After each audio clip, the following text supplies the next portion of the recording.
Hello everyone, my name is Shafique Dawood. Assalamu alaikum wa rahmatullahi wa barakatuh. Rabbi shrah li sadri wa yassir li amri wahlul 'uqdatam min lisani yafqahu qawli waj'alni waziran min ahli. Thank you very much for having me here in this innovation conference and Infosec conference. And my name is Shafique Dawood. I am representing Group IB. I am the head of sales and business development for the whole of the Asia Pacific region. I will be here to talk to you about the high-tech crime trends of 2019 to 2020 with a few other additions since we're already in August of 2020.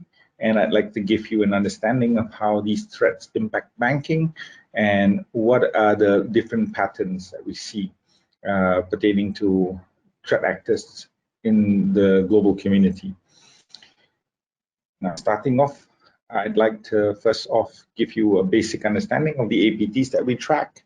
In Group IB, we see a lot of APTs throughout the world, and we've identified 7 of which whose activity was detected in this particular period of time between 2019 and 2020.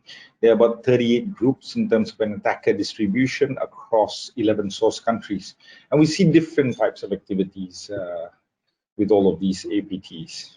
I'll go into some of them as we go along. And this is interesting to me because it relates to Pakistan carding and dumping. We see a lot of activities throughout, not only 2018, 2019, 2020, and even right now. As of today, August the 24th, August 25th, per se. So far, what we have seen is there is a huge number of dumps and a huge number of textual data. This information is collated because Group IB actually tracks carding forums, the likes of Joker Stash, which we see a lot of dumps still, and a lot of textual data that we get from credit cards. And as you can see, we have a few more other forums as well that we track, likes of Find Some, that's one word, and also EnerShop. So these are the different forums that we see a lot of activities pertaining to a high market volume of detection. This is a systemic problem that needs to be addressed. Some of them are priced at about $117, in terms of text data, and whilst others are about 420 when you talk about dumps. Different prices. This is the mean average per se that we're giving to you, and this is the systemic problems I mentioned. One of the reasons is because sometimes some of these malware that's used to get this information have different data. Some just give you the card number, the CVV, the expiry, whilst others give you things like the addresses, the names, and so on and so forth. And let us talk a little bit about the APT section because I'm given a short amount of time for this.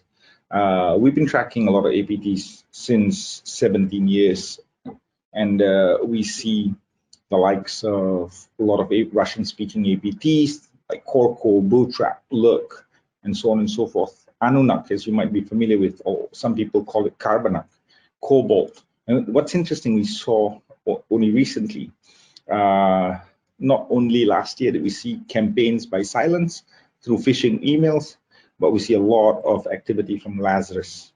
So just to give you a sensing of it, looking at this chart, this timeline right here, since 2007, you see Lazarus' recent attacks was in July 21st to 23rd, where you can see the amount of frequency of attacks since they first started until now. The frequency and the evolution of the attacks, the type of TTPs that we see, the type of attack vectors are continuously changing and evolving. So we saw one recent one by which it attacked employees of Russian enterprises in military industrial complexes in the area of the aerospace and also radio electronics. So some of these methods that we see is their attempts to even recruit people to join, places like Boeing, BAE Systems. BAE Systems, in actual fact, was where I used to come from. And they offer jobs on behalf of these big companies. From there, what happens is that you get attached to the so-called recruiter who's very adept, and then they put malware. when they ask you to fill up forms and open up a file, we saw two basic files that were used. One was Curious Loader, and also the other one was manuscript. Right, it's a Trojan, and it acts as a hack. It uses hack sites as a CNC. So let's move on to attacks targeted at banks. That's why we're here. So we see a lot of different a timeline outlook of the 2018 and 2019 attacks here. And as a company, we strongly believe that public organizations and private companies that fight against cybercrime must exchange data and publish their research. That's why we released our high-tech crime trends about 6 years ago, and we continue to do it year on year. By using the unique tools that we have, we monitor the infrastructure of cyber criminals. We have APT threat hunting groups, and we find the common patterns, and that's why we are showcasing to you a huge set of timelines. We saw this APT group called Silent Cards. It's new, but it's still a local threat. All thefts were conducted in the Africa side in Kenya. ATM switching perspective, attackers have new target, and the only group here that has experience is Lazarus. Again, which I mentioned earlier on, that's why I emphasized on that. Card processing is of interest to groups such as Silence and Silent Cards. And this is a lot of things that we see worldwide, excluding Russia and the CIS. Now, thefts to SWIFT. Again, when we talk about SWIFT, the only groups that use that perform thievery through SWIFT are Lazarus, and they continue to steal money that way. And we've seen that in Malta, Bank of Valletta, with almost 13 million euros at the start of 2019.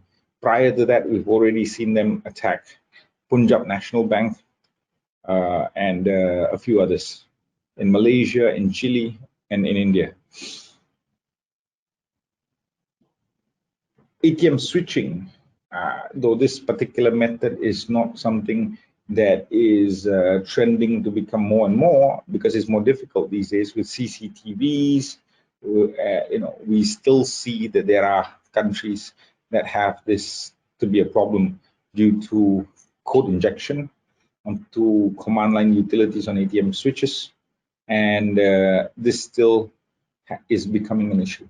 Cosmos Bank in India, hackers siphon almost the equivalent of about 13.5 million through simultaneous ATM withdrawals. The fact that there's a physical element here is why there is an issue in terms of today because of CCTVs and the fact that you require a physical intervention. Now, in terms of ATM threats, we see 3 new ATM Trojans, and 3 are old but still active. Things like Cutlet Maker, Windpot, and Plotus, and 2 are publicly available. So these are things that are still evidently there that you need to take note of.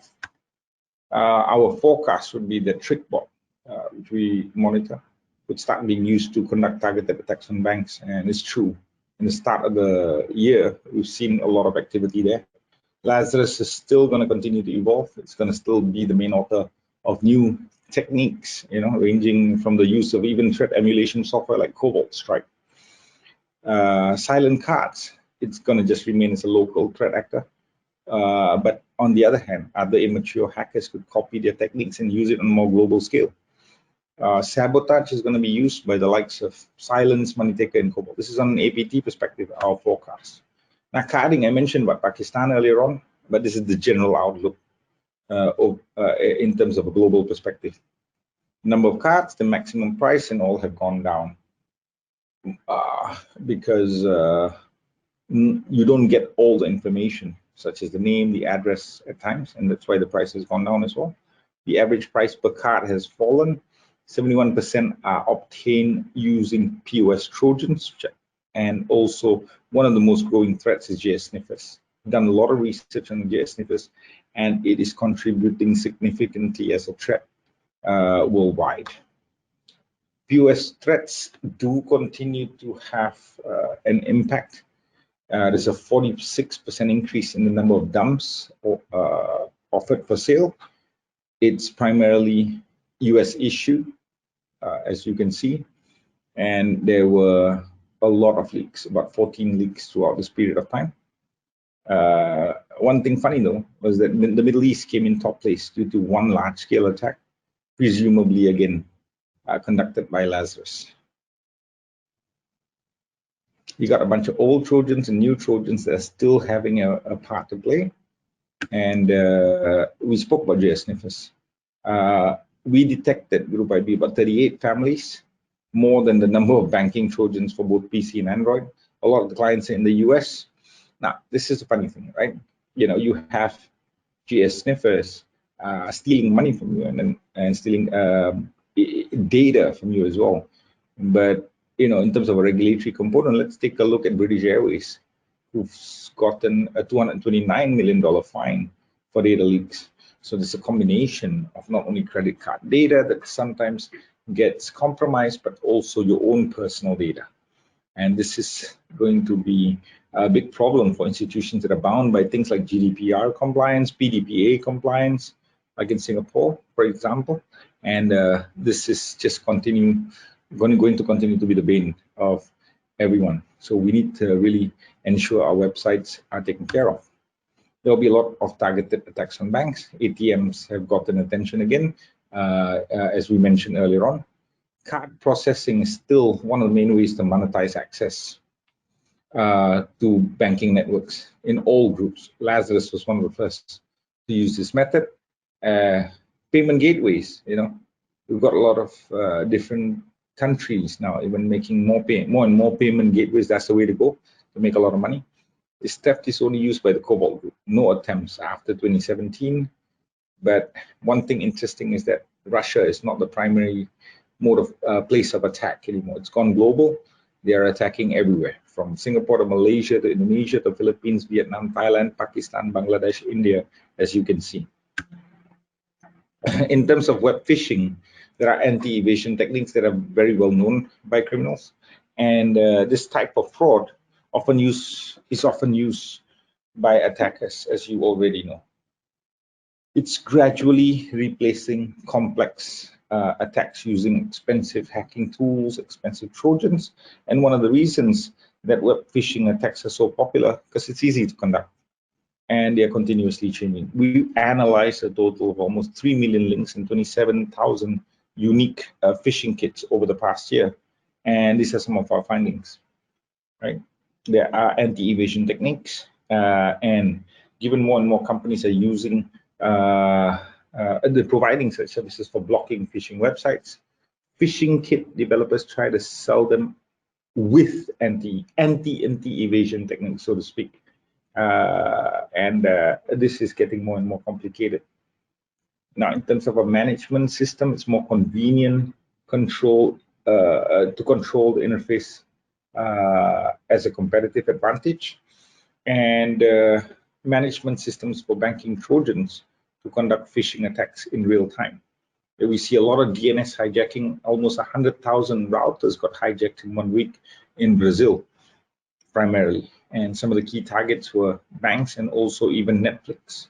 So web phishing is still going to continue to be something of a